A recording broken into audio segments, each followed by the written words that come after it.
कि खान नहीं तो पाकिस्तान नहीं, नाउज़ुबिल्लाह।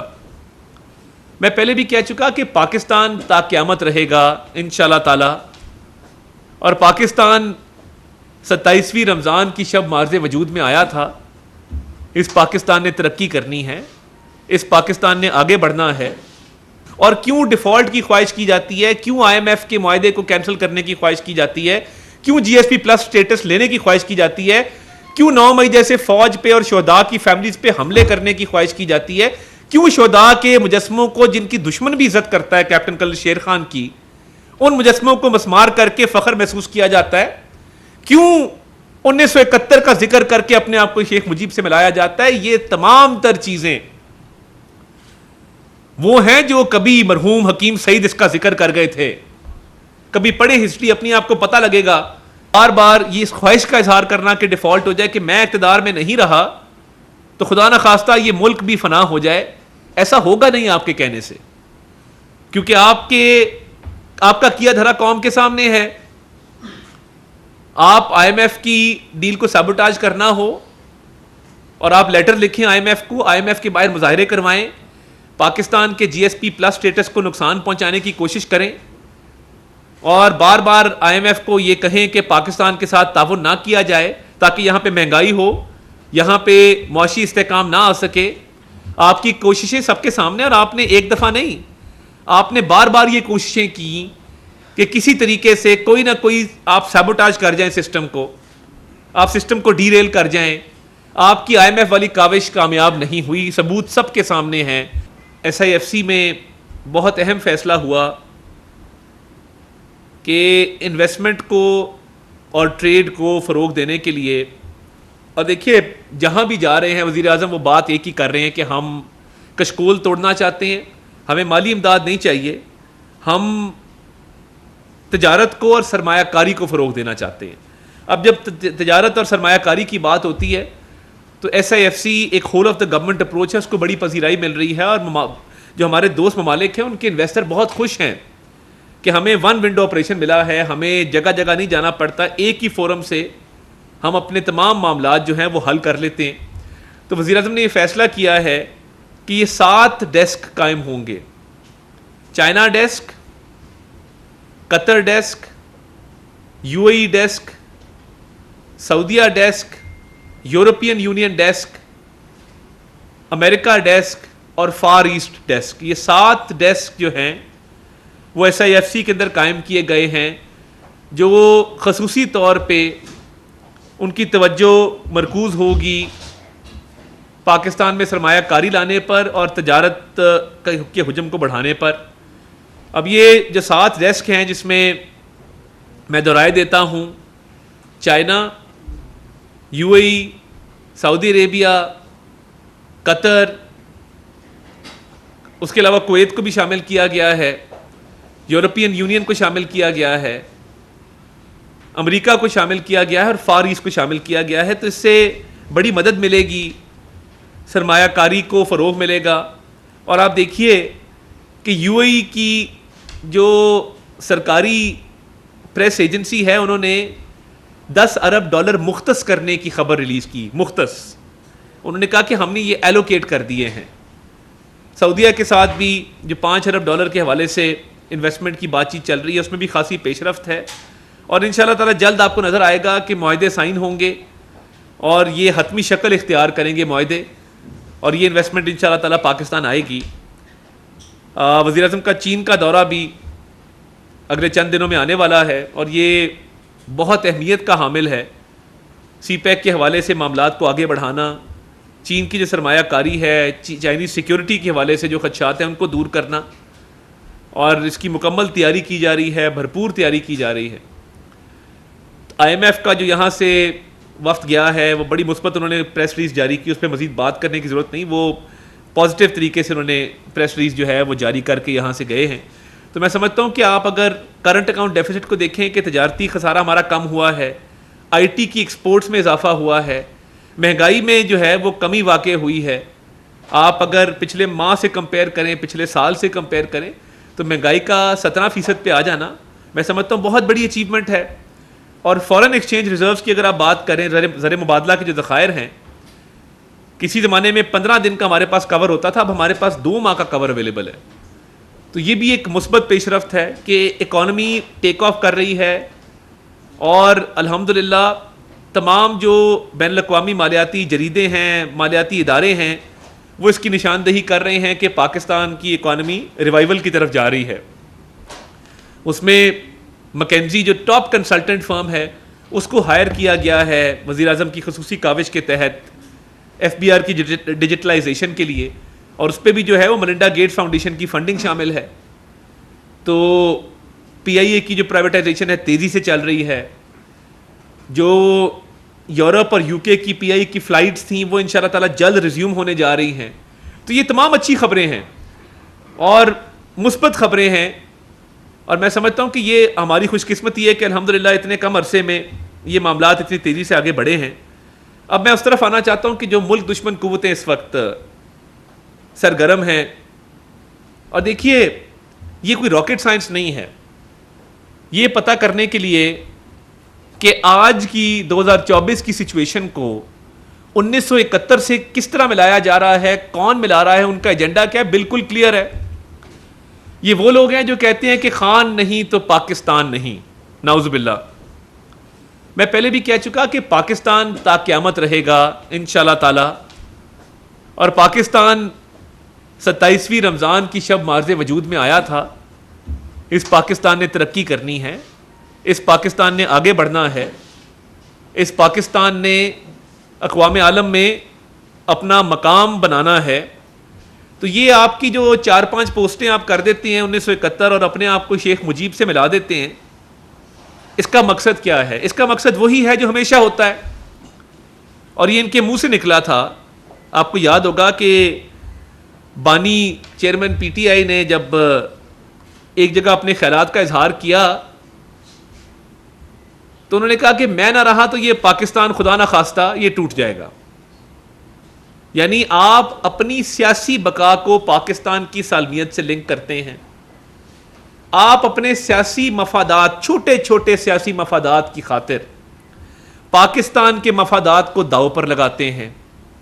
आपका IMF का लेटर जो आप अपने वज़राए ख़जाना को कह रहे थे कि लिखो कि IMF पाकिस्तान से अग्रीमेंट मत करे, और ये आपकी ख्वाहिश, हमारा मोहतरम दोस्त मुल्क है श्रीलंका, डिफ़ॉल्ट के हवाले से बार बार कहना कि ये डिफ़ॉल्ट हो जाए, ये जिस तरह श्रीलंका डिफ़ॉल्ट किया, हमारी बड़ी उनका एहतराम है, इज़्ज़त है, मगर बार बार ये इस ख्वाहिश का इजहार करना कि डिफ़ॉल्ट हो जाए, कि मैं इक़्तिदार में नहीं रहा तो खुदा न खास्ता ये मुल्क भी फना हो जाए। ऐसा होगा नहीं आपके कहने से, क्योंकि आपका किया धरा कौम के सामने है। आप IMF की डील को सबोटाज करना हो और आप लेटर लिखें IMF को, IMF के बाहर मुजाहरे करवाएं, पाकिस्तान के GSP+ स्टेटस को नुकसान पहुंचाने की कोशिश करें, और बार बार IMF को ये कहें कि पाकिस्तान के साथ ताउन ना किया जाए ताकि यहाँ पे महंगाई हो, यहाँ पे मुआशी इस्तेहकाम ना आ सके। आपकी कोशिशें सबके सामने, और आपने एक दफ़ा नहीं, आपने बार बार ये कोशिशें की कि किसी तरीके से कोई ना कोई आप सबोटाज कर जाएं सिस्टम को, आप सिस्टम को डीरेल कर जाएं। आपकी IMF वाली काविश कामयाब नहीं हुई, सबूत सबके सामने हैं। शौकत तरीन साहब हों या तैमूर झगड़ा साहब हों, वो क्या बात कर रहे थे और IMF को क्या ख़त लिख रहे थे, और जो डिफ़ॉल्ट कराने की ख्वाहिश थी आपकी कि मैं इक़्तिदार में नहीं रहा, मेरे सियासी मफाद पूरे नहीं हो रहे, तो मैं पाकिस्तान के मफाद को कुर्बान कर दूं और पाकिस्तान में तबाही बर्बादी फैल जाए, ये आपका एम था। उसके बाद GSP+ के हवाले से आपकी साजिश, साइफर के हवाले से आपकी साजिश कि आपने भरे मजमे में वो साइफर उठाया और आपने पाकिस्तान के बैनुल-अक़वामी सतह पे ताल्लुकात को ख़राब करने की कोशिश की। ना सिर्फ ये, आपने मुल्क दुश्मन कुव्वतों का फ़ायदा किया, पाकिस्तान की झगसाई की आपने पूरी दुनिया के अंदर। हमारे दुश्मनों ने इस पे आर्टिकल्स लिखे, इस पे प्रोग्राम्स किए, और आप बाद में शर्मिंदा भी नहीं होते ऐसी बातों पे कि आपने वो साइफर की कहानी घड़ी थी। आपकी ऑडियो मौजूद है कि हमने इसके साथ खेलना है, हमने खिलवाड़ करना है। क्या कौमी सलामती और फॉरेन पॉलिसी खेलने के लिए होती है? मैं ये कहना नहीं चाहता था, मगर आपके दौर में जब आपने तहाइफ बेचे, आपने दोस्त ममालिक के साथ ताल्लुकात खराब किए, हमारी काविश है अल्हम्दुलिल्लाह, दोस्त ममालिक इज्जत कर रहे हैं, दोस्त ममालिक सरमायाकारी की बातें कर रहे हैं। आपके दौर में आपने दोस्त ममालिक से क्या रवैया अपनाया, और जो तहाइफ बेचे, क्या उनको यह बात महसूस नहीं हुई कि ये मुल्क का वजीर आजम है, हमारे दिए हुए तोहफों को बेच देता है ब्लैक मार्केट में और उससे मुनाफा कमा के खा जाता है। अब आपकी करतूत ये है और आप मिला रहे हैं अपने आप को शेख मुजीब से। क्या शेख मुजीब पे भी 190 मिलियन पाउंड का केस था? क्या उन्होंने भी कोई दोस्त ममालिक के तोहफे जो है वो बेच के खा गए थे? आप बात क्या करना चाहते हैं? आपने 1971 की कभी तारीख पढ़ी है? आपने देखा है कि हुआ क्या था? क्या आप तारीख से बिल्कुल नाआशना हैं? और ये जो मजलूमियत का आप ढोंग रचा रहे हैं, मजलूम तो वो होता है जिसने 190 मिलियन पाउंड की चोरी ना की हो किसी प्रॉपर्टी टाइकून के साथ मिलके। मजलूम तो वो होता है जिसने ब्लैक मार्केट में तहाइफ ना बेची हो। मजलूम तो वो होता है जिसने अपने एसेट डिक्लेरेशन के अंदर तमाम अपनी औलाद को डिक्लेयर किया हो। मजलूम तो वो होता है। आपने तो ना, आपकी डिक्लेरेशन कंप्लीट है, साइफर का केस आपके ऊपर है, 190 मिलियन पाउंड का केस आपके ऊपर है, तोशा खाना का केस आपके ऊपर है, और आप 1971 का जिक्र करने चल पड़े हैं और शेख मुजीब की तस्वीरें लगा के गद्दारी के सर्टिफिकेट बांटना शुरू आपने कर दिए हैं। तो ये वही सोच है कि खान नहीं तो पाकिस्तान नहीं, मैं इक़्तिदार में ना रहा तो पाकिस्तान टूट जाएगा। इक़्तिदार का नशा जो जब टूटता है ना, क्योंकि ये अब इक़्तिदार का नशा टूटना शुरू हो गया है, जेल में बैठे अब थोड़ी मुद्दत गुजरी है, तो वो इक़्तिदार से जो दूरी है उसने अब मजबूर कर दिया है कि मुल्क के टूटने की बातें करना शुरू कर दो और 1971 को गलत रंग में पेश करके ये बात शुरू कर दो कि जी अभी भी वही हालात हैं, और अपना मुआवजा जो है वो शेख मुजीब से करना शुरू कर दो। ये इंतहाई अफसोसनाक है कि एक झूठा बयानिया घड़ा जा रहा है उन लोगों की तरफ से जिन्होंने एक ईंट नहीं लगाई, जिनको जब हम 2018 में इकॉनमी छोड़ के गए थे 5.8% जीडीपी ग्रोथ थी और उसकी प्रोजेक्शन 6.4% थी। आप जब आए, आपने कोविड में बेस लाइन नीचे की और आपने कहा जी हम तो थोड़ा सा हमने इसमें इंप्रूवमेंट किया। आपके पूरे दौर में जीडीपी ग्रोथ माइनस में रही है और आपने जो जिस तरीके से मुल्क की मईशत को नुकसान पहुंचाया, बैनुल अक़वामी सतह पे पाकिस्तान के ताल्लुकात को नुकसान पहुंचाया, आपने दोस्त ममालिक से पाकिस्तान के ताल्लुकात ख़राब किए क्योंकि आप मसरूफ़ थे।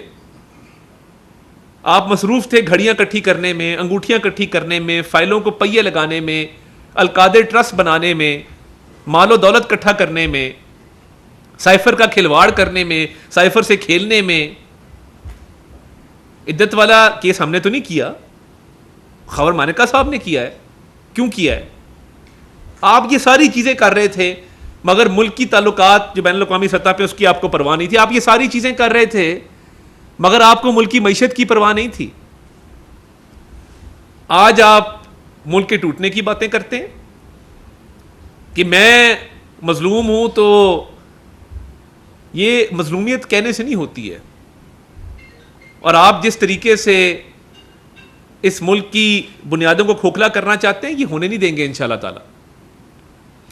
और ये बार बार मुल्क को दिवालिया करने की कोशिश, अब जब मुल्क डिफॉल्ट नहीं किया, इनके अरमान टूटे। मैं आपको बताऊं, इनकी ख्वाहिशों का जो एक इन्होंने ख्वाब तामीर किए हुए थे वो ख्वाब जो हैं वो पाश पाश हुए हैं। और इनकी कोशिश थी कि ये किसी भी तरीके से मुल्क डिफॉल्ट कर जाए और मैं सियासी फायदा उठाऊं, जिस तरह साइफर से सियासी फायदा उठाने की कोशिश की गई, जिस तरह मुल्क दुश्मन बयानियां बना के 9 मई के हमले करके साजिश करके सियासी फायदा उठाने की कोशिश की गई। ये सियासी फायदा उठाते हैं मुल्क की सालमियत को दांव पे लगा के। 9 मई को देख लें, IMF वाले मामलात को देख लें, मुल्क डिफॉल्ट करने की ख्वाहिश को देख लें, मुल्क टूटने की ख्वाहिश को देख लें। पाकिस्तान सबसे पहले है, सियासत और सियासतदान बाद में है। इस पाकिस्तान पे जान भी कुर्बान। हमारे जैसे सियासतदान आते रहेंगे जाते रहेंगे, हम इरेलेवेंट होंगे। इस पाकिस्तान ने रहना है। इस पाकिस्तान की सालमियत, इस पाकिस्तान का इस्तेहकाम इंपॉर्टेंट है। आपकी ख्वाहिशात इंपॉर्टेंट नहीं है कि आप जेल जाएं, इक़्तिदार से दूरी हो और आपका इक़्तिदार का नशा टूटे तो आप ये ख्वाहिश करना शुरू कर दें कि खुदा ना खास्ता ये मुल्क टूट जाए। ये नई कैंपेन अब लॉन्च की है। इसकी फंडिंग कहां से आ रही है, इसमें मुल्क दुश्मन कुव्वतें कौन कौन सी शामिल हैं, पूरी दुनिया जानती है। मुझे आप बता दीजिए क्या वजह है कि आपने मेयर ऑफ लंदन के इलेक्शन में जैक गोल्डस्मिथ का साथ दिया था, आपने सादिक खान का साथ नहीं दिया। आपकी मर्जी है, चॉइस है, आपने अच्छा किया होगा अपनी तरफ से, मगर जैक गोल्डस्मिथ की भी हिस्ट्री कभी उठा के देख लें तो आपको समझ आ जाएगी कि ये ताने बाने कहां से मिलते हैं। और ये हर रोज जो मुल्क दुश्मन बयानियां उठाया जाता है, ये क्यों उठाया जाता है और क्यों डिफॉल्ट की ख्वाहिश की जाती है, क्यों IMF के मुआहदे को कैंसिल करने की ख्वाहिश की जाती है, क्यों GSP प्लस स्टेटस लेने की ख्वाहिश की जाती है, क्यों 9 मई जैसे फौज पे और शोहदा की फैमिलीज पे हमले करने की ख्वाहिश की जाती है, क्यों शोहदा के मुजस्मों को, जिनकी दुश्मन भी इज्जत करता है कैप्टन कर्नल शेर खान की, उन मुजस्मों को मसमार करके फख्र महसूस किया जाता है, क्यों 1971 का जिक्र करके अपने आप को शेख मुजीब से मिलाया जाता है। ये तमाम तर चीजें वो हैं जो कभी मरहूम हकीम सईद इसका जिक्र कर गए थे। कभी पढ़े हिस्ट्री, अपनी आपको पता लगेगा